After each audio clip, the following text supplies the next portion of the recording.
All right, let's go over my leaf springs now, because that's another thing I've been asked about plenty of times.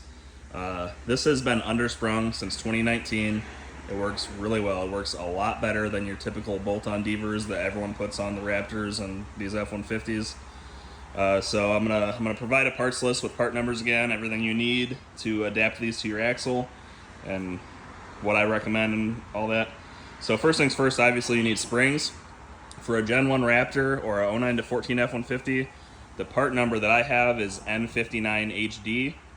That has been updated to 036, I believe, but what I recommend is just call Deaver and tell them you want undersprung springs for a Gen 1 Raptor or a Gen 2 Raptor, whatever you have and what you're working on, and they will know what to do.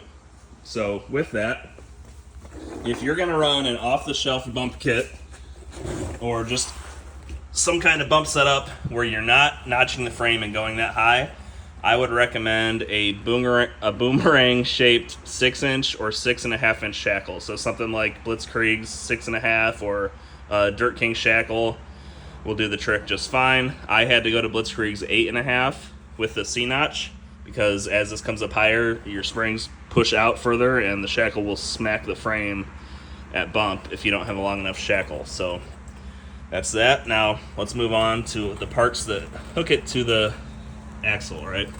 So all of this is from Rough Stuff. This Rough Stuff perch is a long one. You're gonna have to cut it way down to like 4 inches. That way it's not way out here digging into the springs. Why can't I just order perches made for an undersprung setup? Well, because all the ones on the market that I've seen are for a 2.5-inch wide spring, and these springs for Fords are 3 inches wide. So you're gonna order that, cut it way short. Might have to open it up here to fit around the axle because this is like 3 1/4, and I think it's for a 3-inch axle. U-bolts are from Rough Stuff as well. The plates are from Rough Stuff. Might have to take a burr bit and open this hole a little, or the hole in the perch. A little bit of custom work, but nothing too crazy.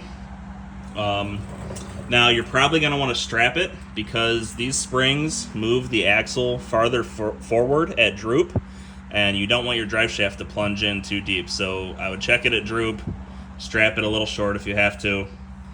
I'll provide part numbers for the tabs I would recommend and all of that on this piece of paper I'm about to show you. And that's it, guys.